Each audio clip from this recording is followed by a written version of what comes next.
La palabra está tomada de la Biblia latinoamericana en el Nuevo Testamento. Vamos a leer el libro de Romanos desde el capítulo 1 en adelante.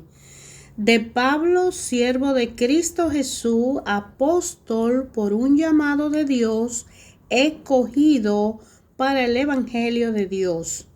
Esta buena nueva, anunciada de antemano por sus profetas en la Santa Escritura, se refiere a su Hijo, que nació de la descendencia de David según la carne, y que al resucitar de entre los muertos por obra del Espíritu de santidad, ha sido designado Hijo de Dios, revestido de su poder.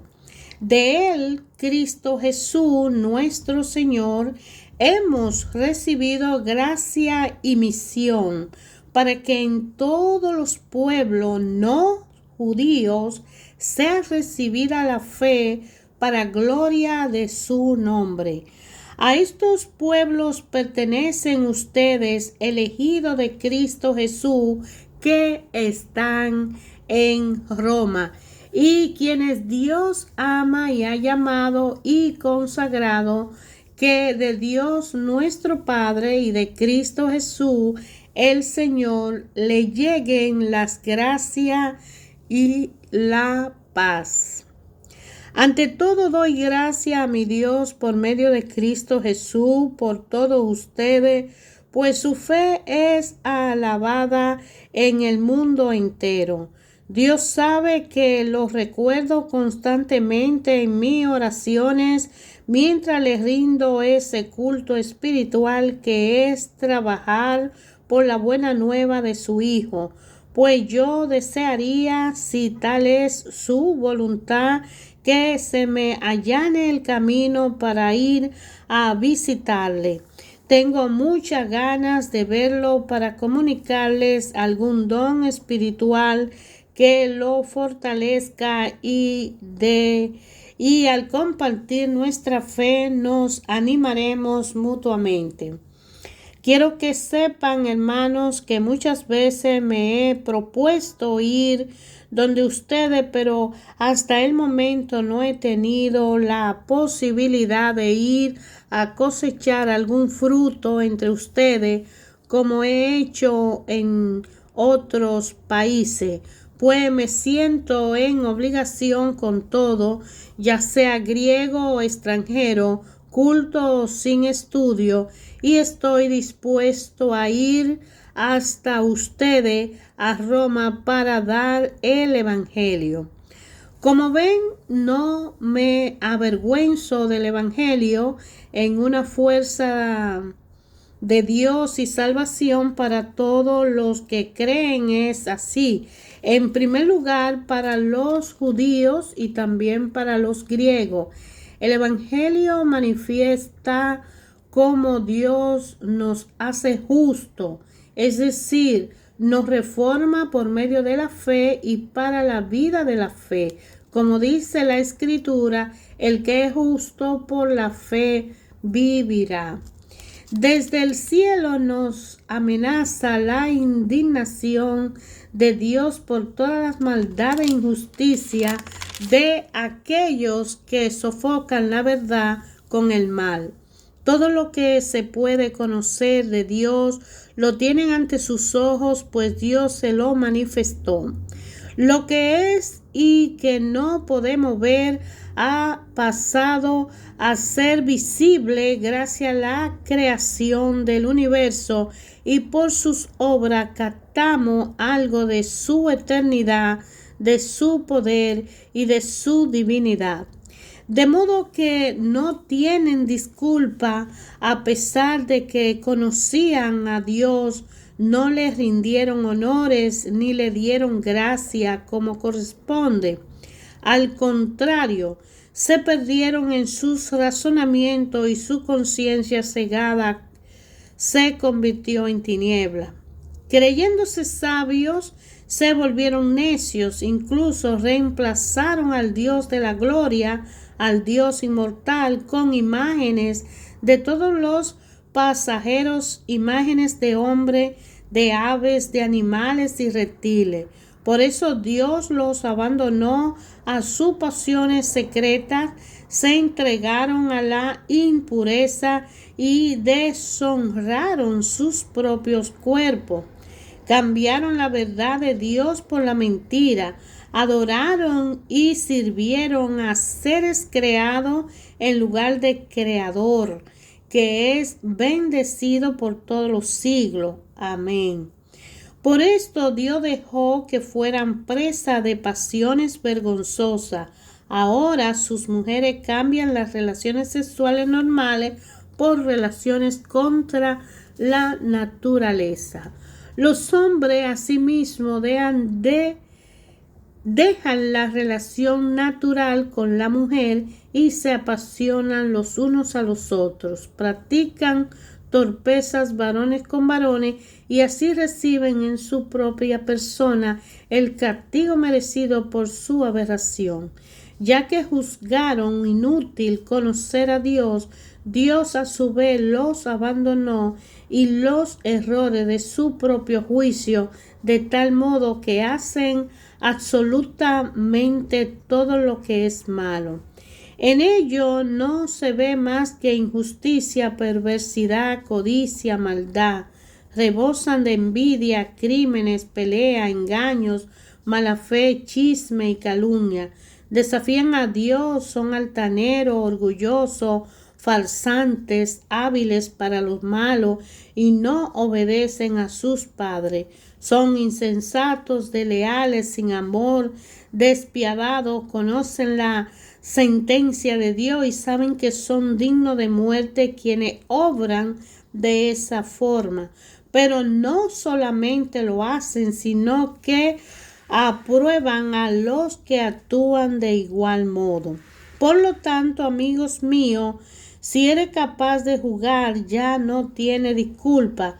Te condena a ti mismo cuando juzga a los demás, pues tú haces lo que está condenado.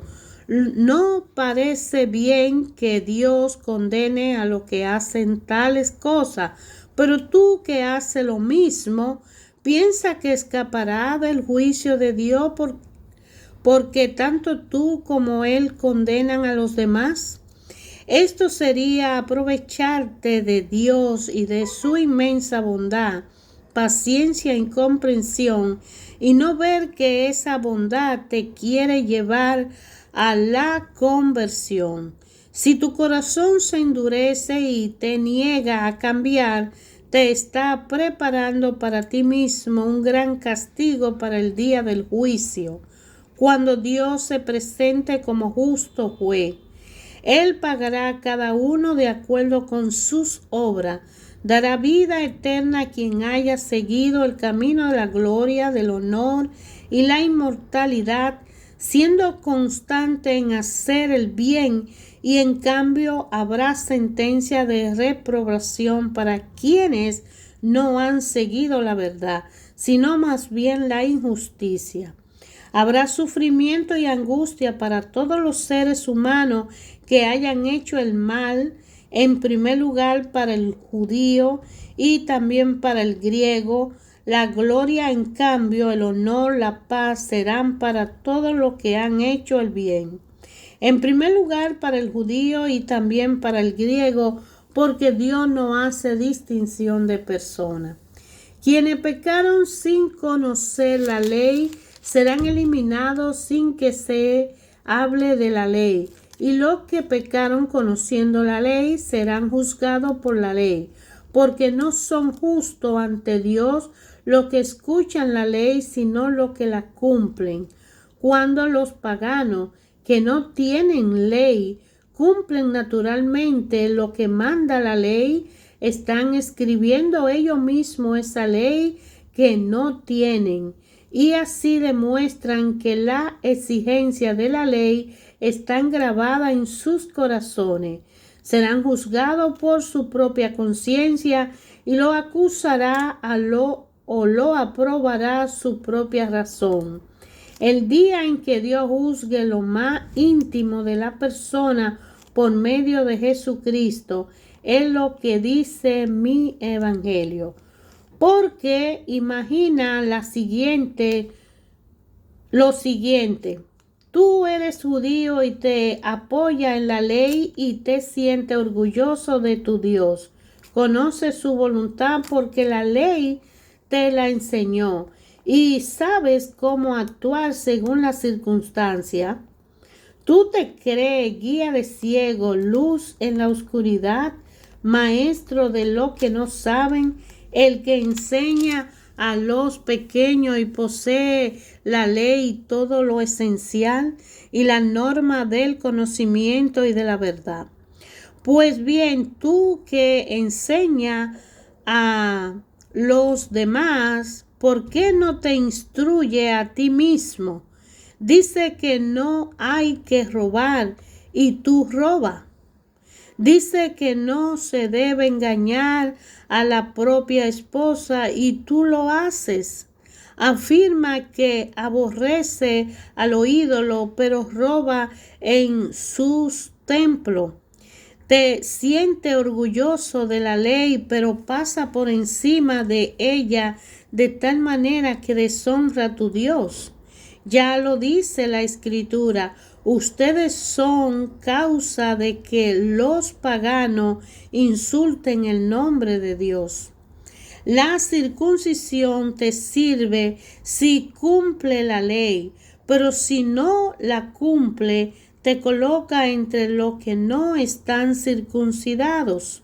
Por el contrario, si uno de ellos cumple los mandatos de la ley, será considerado exactamente como un circuncidado.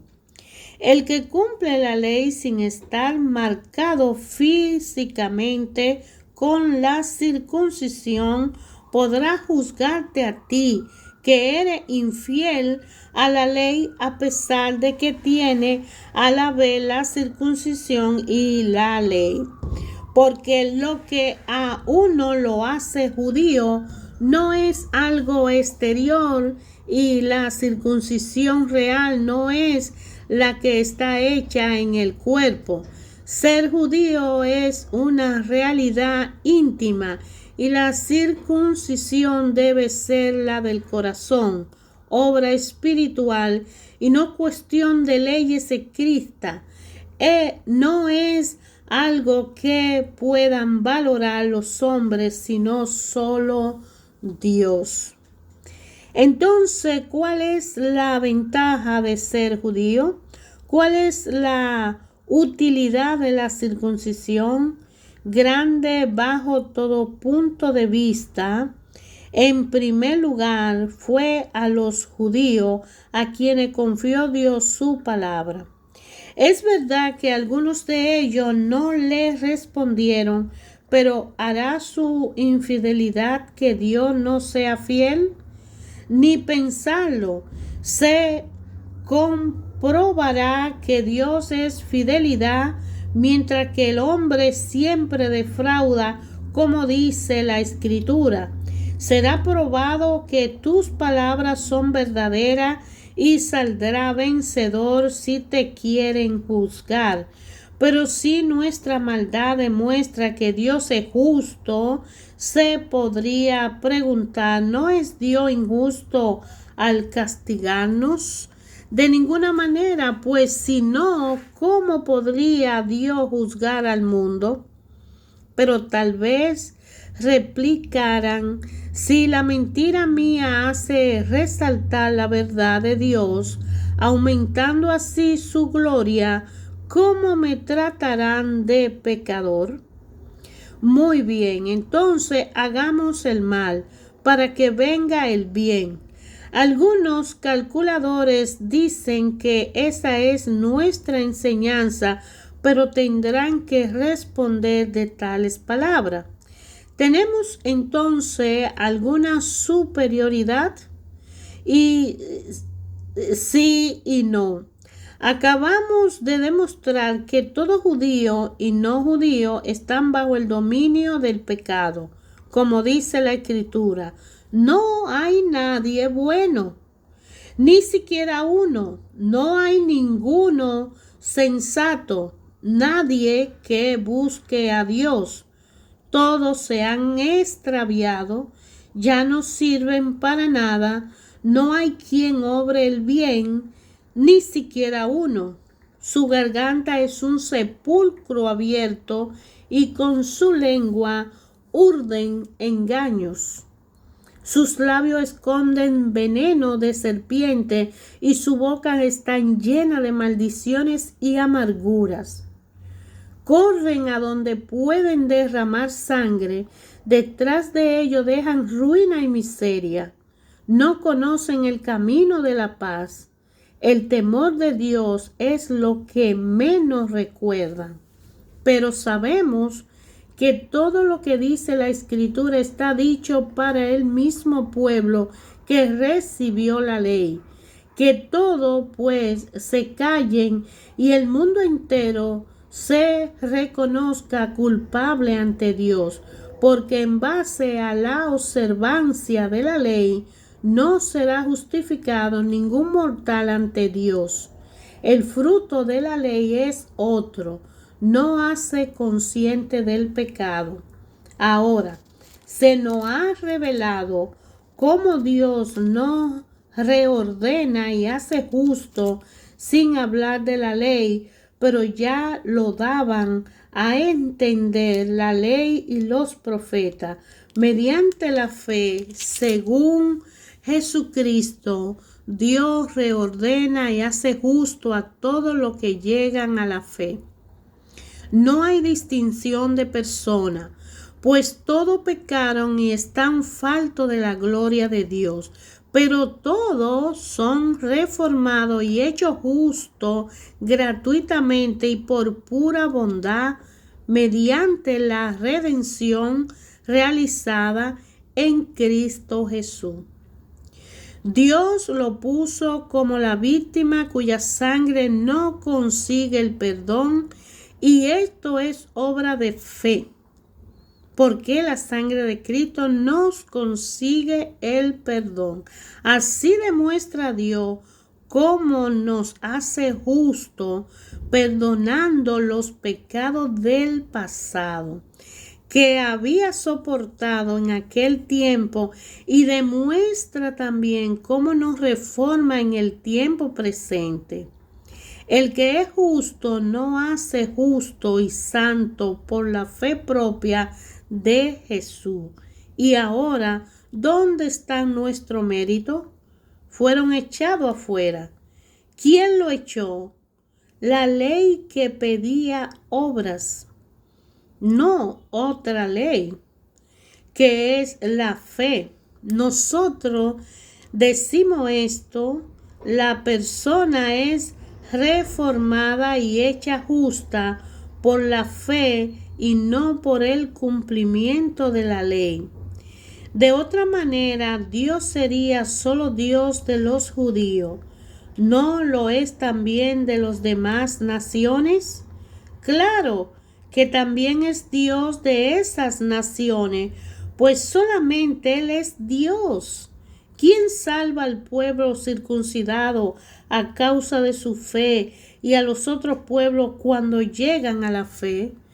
¿Creen ustedes que con la fe suprimimos la ley? De ninguna manera, más bien la colocamos en su verdadero lugar.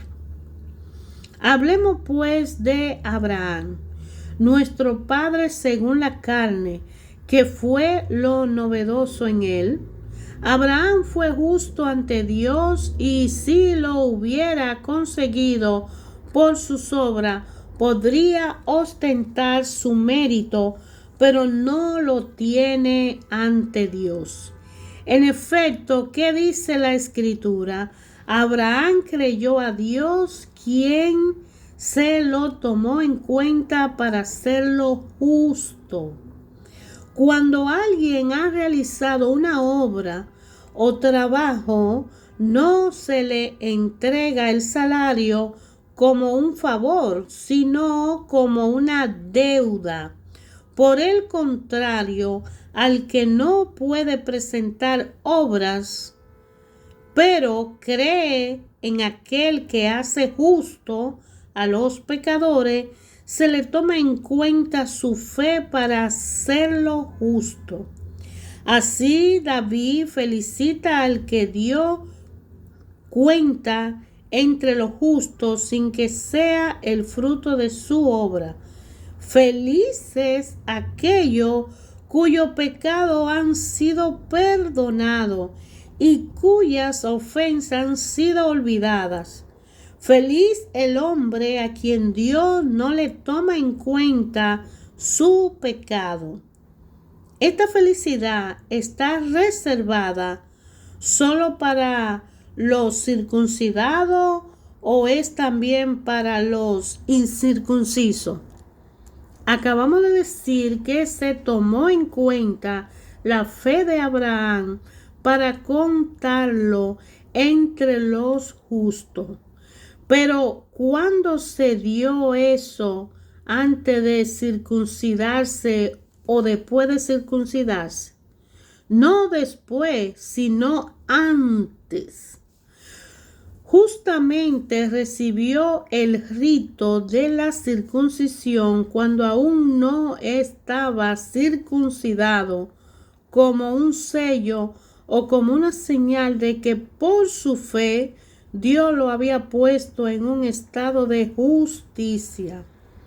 De manera que Abraham es el padre de todos los que creen sin haber sido circuncidado. Y Dios se lo tomó en cuenta para hacerlo justo y santo. Y también es el padre del pueblo judío con tal de que no tengan solo la circuncisión, sino que sigan además las huellas de nuestro padre Abraham, que creyó cuando todavía no estaba circuncidado. Es fácil ver que si Dios prometió a Abraham, o más bien a su descendiente, que el mundo le pertenecería, esto no tiene nada que ver con la ley, sino con la manera de ser justo propia del creyente. Si debiéramos cumplir la ley para conseguir la promesa, la fe ya no tendría sentido y la promesa también se quedaría en nada. Pues la ley solamente trae castigo, ley y transgresión van juntas. Por eso la fe es el camino y todo es don. De este modo, la promesa de Abraham queda asegurada para toda su raza, no solo para sus hijos según la ley, sino también para aquellos que por la fe son hijos suyos. Abraham es el padre de todos nosotros, como dice la Escritura, te hago padre de muchas naciones, y llegó a serlo cuando creyó en aquel que da vida a lo muerto y llama a lo que aún no existen como si ya existiera. Abraham creyó y esperó contra toda esperanza, llegando a ser padre de muchas naciones, según le había dicho. Mira cuán numerosos serán tus descendientes. No vaciló en su fe, olvidando que su cuerpo ya no podía dar vida. Tenía entonces unos 100 años y que su esposa Sara ya no podía tener hijos. No dudó de la promesa de Dios ni dejó de creer. Por el contrario, su fe le dio fuerza y dio gloria a Dios, plenamente convencido de que cuando Dios promete algo, tiene poder para cumplirlo. Y Dios tomó en cuenta esa fe para hacerlo justo. Se le tomó en cuenta su fe. Estas palabras de las Escrituras no solo van dirigidas a Él, sino también a nosotros. Se nos tomará en cuenta nuestra fe en aquel que resucitó de entre los muertos a Jesús, nuestro Señor. Si bien fue entregado por nuestro pecado, fue resucitado para que entráramos a la vida justa. Por la fe, pues, hemos sido reordenados y estamos en paz con Dios por medio de Cristo nuestro Señor. Por Él hemos tenido acceso a un estado de gracia e incluso hacemos alarde de esperar la misma gloria de Dios. Al mismo tiempo nos sentimos seguros incluso en las tribulaciones, sabiendo que la prueba ejercita la paciencia, que la paciencia nos hace madurar y que la madurez aviva la esperanza, la cual nos quedará frustrada, pues ya no se nos ha dado el Espíritu Santo y por el amor de Dios se van derramando en nuestros corazones. Fíjense cómo Cristo murió por los pecados cuando llegó el momento, en un tiempo en que no servíamos para nada. Difícilmente aceptaríamos morir por una persona buena. Tratándose de una persona muy buena, tal vez alguien se atrevería a sacrificar su vida, pero Dios dejó constancia del amor que nos tiene. Cristo murió por nosotros cuando todavía éramos pecadores. Con mucha más razón ahora nos salvará del castigo si por su sangre hemos sido hechos justos y santos. Cuando éramos enemigos y fuimos reconciliados con Él por la muerte de su Hijo, con mucha más razón, ahora su vida será nuestra plenitud. No solo eso, nos sentiremos seguros de Dios gracias a Cristo Jesús nuestro Señor, por medio del cual hemos obtenido la reconciliación. Un solo hombre hizo entrar el pecado en el mundo y por el pecado la muerte. Después de la muerte, ella se propagó a todos los hombres, ya que todos pecaban. No había ley todavía, pero el pecado ya estaba en el mundo. Mientras no había ley, nadie podía ser tenido por rebelde. Pero no obstante, el pecado estaba en el mundo. Por eso, desde Adán hasta Moisés, la muerte tuvo poder, incluso sobre aquellos que no desobedecían abiertamente, como en el caso de Adán, pero otro Adán superior a este había de venir. Así fue la caída, pero el don de Dios no tiene comparación. Todos mueren por la falta de uno solo, pero la gracia de Dios se multiplica más todavía cuando este don gratuito pasa de un solo hombre, Jesucristo, a toda la muchedumbre. No hay comparación entre lo que pasó con este pecador único y el don de Dios en la hora presente. La condenación procedía de una sentencia individual, pero ahora son rehabilitados una multitud de pecadores. Y si bien reinó la muerte por culpa de uno y debido a uno solo, con mucha mayor razón la vida reinará gracias a uno solo, Jesucristo, en todo aquello que aprovechan el derroche de la gracia y el don de la verdad, de la verdadera rectitud. Es verdad que una sola transgresión acarreó sentencia de muerte para todos, pero del mismo modo la rehabilitación merecida por uno solo procuró perdón y vida a todos.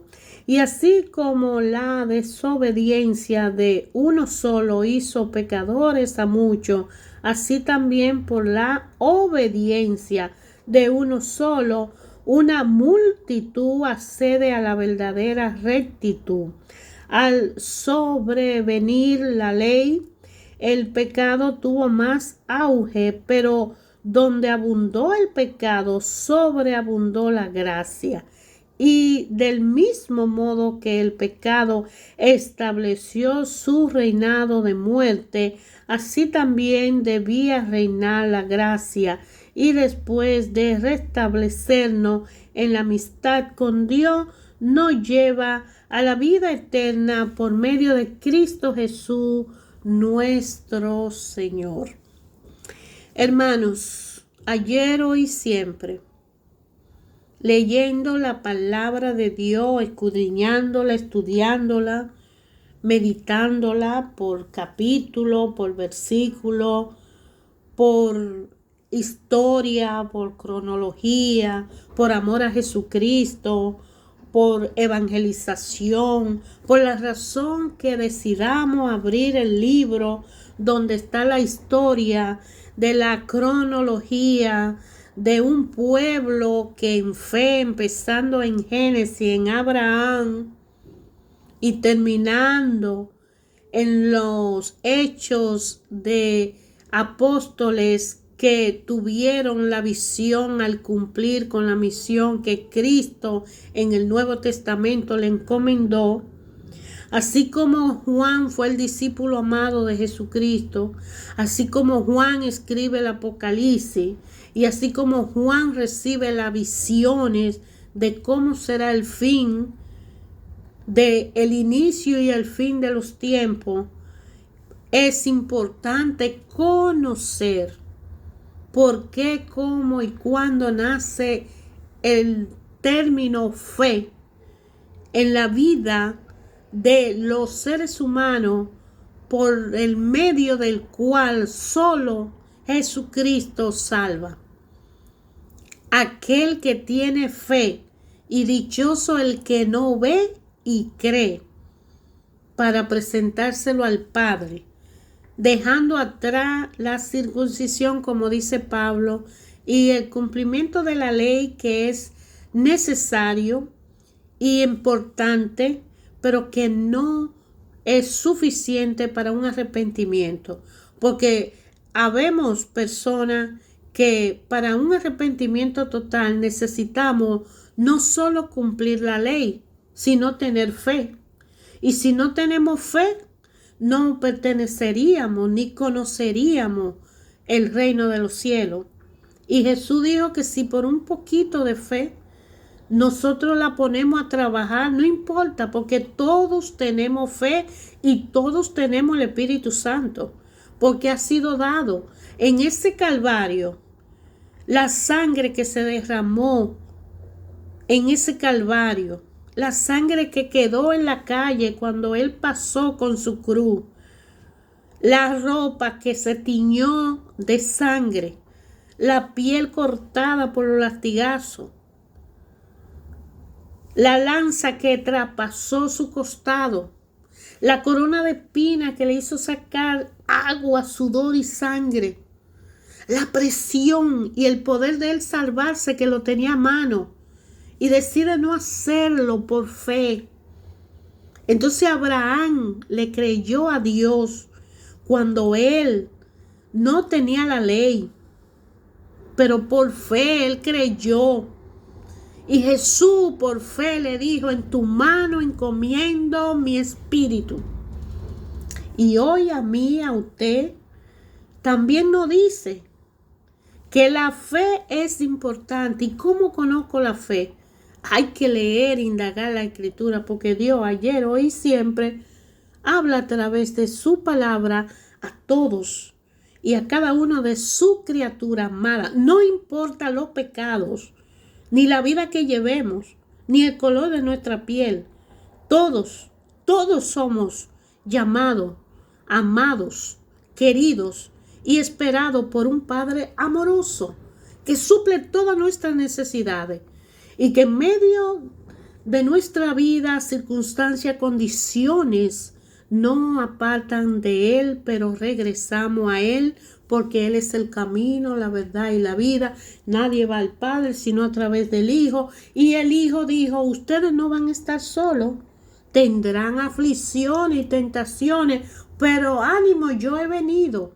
Si creen en mí y tienen fe y la ponen a trabajar su fe, pues ustedes no tienen por qué temer. Ahora es responsabilidad de cada uno de nosotros mantener esa fe, esa esperanza y ponerla a trabajar. De ahí la palabra que una fe sin práctica pues no tiene sentido. Si tengo fe, yo vivo en la fe y otros se benefician de ver cómo yo vivo en